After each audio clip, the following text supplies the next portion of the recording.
പ്രിയപ്പെട്ട കൂട്ടുകാരെ, പുതിയൊരു വീഡിയോയിലേക്ക് എല്ലാവർക്കും സ്വാഗതം. ബൈബിൾ വായന, ബൈബിൾ റീഡിംഗ് 11/1/2025. വിശുദ്ധ മത്തായിയുടെ സുവിശേഷം 11-ാം അധ്യായമാണ് ഇന്ന് വായിക്കുന്നത്. 28 അധ്യായങ്ങളുള്ള വിശുദ്ധ മത്തായിയുടെ സുവിശേഷം ജനുവരി 1-ാം തീയതി മുതൽ വായിച്ചു തുടങ്ങി. ജനുവരി 28-ന് ഈ വായന പൂർത്തിയാകും എന്ന് പ്രതീക്ഷിക്കുന്നു. ഇന്ന് 11/1/2025. ഇന്ന് വായിക്കുന്നത് 11-ാം അധ്യായം. മത്തായി അധ്യായം 11. സ്നാപകൻ്റെ ശിഷ്യന്മാർ. യേശു 12 ശിഷ്യന്മാർക്കും നിർദ്ദേശങ്ങൾ നൽകിയതിന് ശേഷം അവരുടെ പട്ടണങ്ങളിൽ പഠിപ്പിക്കാനും പ്രസംഗിക്കാനുമായി അവിടെ നിന്ന് പുറപ്പെട്ടു. യോഹന്നാൻ കാരാഗൃഹത്തിൽ വച്ച് ക്രിസ്തുവിൻ്റെ പ്രവർത്തനങ്ങളെക്കുറിച്ച് കേട്ട് ശിഷ്യന്മാരെ അയച്ച് അവനോട് ചോദിച്ചു, വരാനിരിക്കുന്നവൻ നീ തന്നെയോ, അതോ ഞങ്ങൾ മറ്റൊരുവനെ പ്രതീക്ഷിക്കണമോ? യേശു പറഞ്ഞു, നിങ്ങൾ കേൾക്കുന്നതും കാണുന്നതും പോയി യോഹന്നാനെ അറിയിക്കുക. അന്ധന്മാർ കാഴ്ച പ്രാപിക്കുന്നു, മുടന്തന്മാർ നടക്കുന്നു, കുഷ്ഠരോഗികൾ ശുദ്ധരാക്കപ്പെടുന്നു, ബധിരർ കേൾക്കുന്നു, മരിച്ചവർ ഉയർപ്പിക്കപ്പെടുന്നു, ദരിദ്രരോട് സുവിശേഷം പ്രസംഗിക്കപ്പെടുന്നു. എന്നിൽ ഇടർച്ച തോന്നാത്തവൻ ഭാഗ്യവാൻ.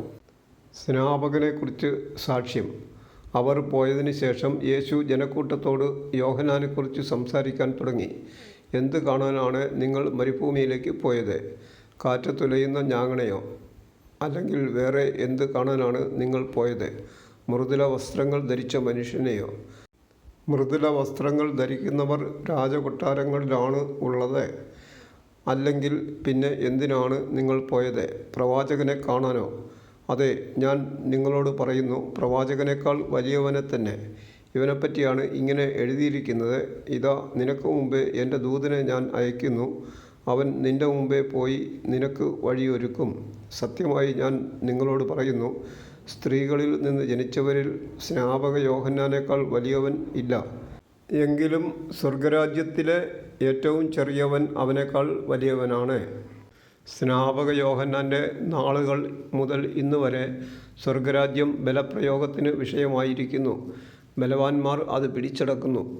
യോഹന്നാൻ വരെ സകല പ്രവാചകന്മാരും നിയമവും പ്രവചനവും നടത്തി. നിങ്ങൾ സ്വീകരിക്കാൻ തയ്യാറാണെങ്കിൽ ഇവനാണ് വരാനിരിക്കുന്ന ഏലിയ. ചെവിയുള്ളവൻ കേൾക്കട്ടെ. ഈ തലമുറയെ എന്തിനോടാണ് ഞാൻ ഉപമിക്കേണ്ടത്? ചന്തസ്ഥലത്തിരുന്ന് കൂട്ടുകാരെ വിളിച്ച്, ഞങ്ങൾ നിങ്ങൾക്ക് വേണ്ടി കുഴലൂതി, എങ്കിലും നിങ്ങൾ നൃത്തം ചെയ്തില്ല.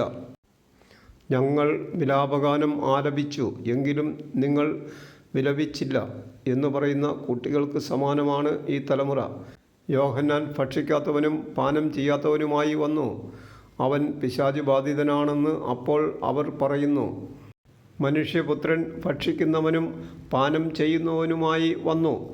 അപ്പോൾ അവർ പറയുന്നു, ഇതാ ഭോജനപ്രിയനും വീഞ്ഞുകുടിയനും ചുങ്കക്കാരുടെയും പാപികളുടെയും സ്നേഹിതനുമായ മനുഷ്യൻ. എങ്കിലും ജ്ഞാനം അതിൻ്റെ പ്രവൃത്തികളാൽ നീതീകരിക്കപ്പെട്ടിരിക്കുന്നു. അനുതപിക്കാത്ത നഗരങ്ങൾ.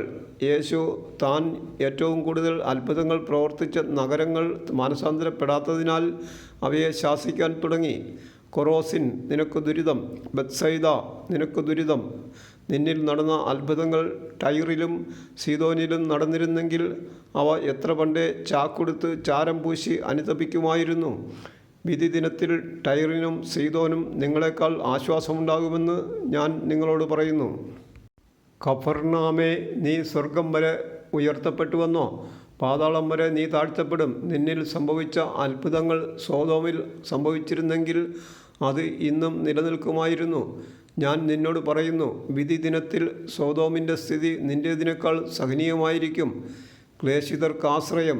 യേശു ഉദ്ഘോഷിച്ചു, സ്വർഗത്തിൻ്റെയും ഭൂമിയുടെയും നാഥനായ പിതാവേ, നീ ഇക്കാര്യങ്ങൾ ബുദ്ധിമാന്മാരിലും വിവേകികളിലും നിന്ന് മറച്ച് ശിശുക്കൾക്ക് വെളിപ്പെടുത്തിയതിനാൽ ഞാൻ നിന്നെ സ്തുതിക്കുന്നു. അതേ പിതാവേ, ഇപ്രകാരമായിരുന്നു നിൻ്റെ തിരുവുള്ളം. സർവവും എൻ്റെ പിതാവ് എന്നെ ഏൽപ്പിച്ചിരിക്കുന്നു. പിതാവല്ലാതെ മറ്റാരും പുത്രനെ അറിയുന്നില്ല.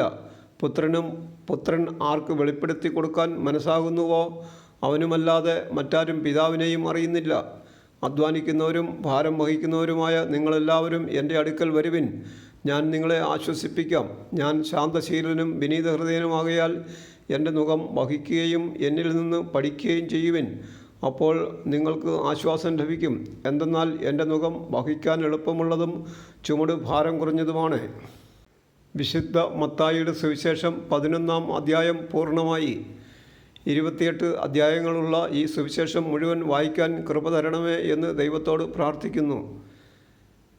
ഇന്ന് വിശുദ്ധ മത്തായിയുടെ സുവിശേഷം 11-ാം അധ്യായം വായന പൂർണ്ണമായി. അതിന് സഹായിച്ച ദൈവത്തോട് നന്ദി പറയുന്നു. Thank you.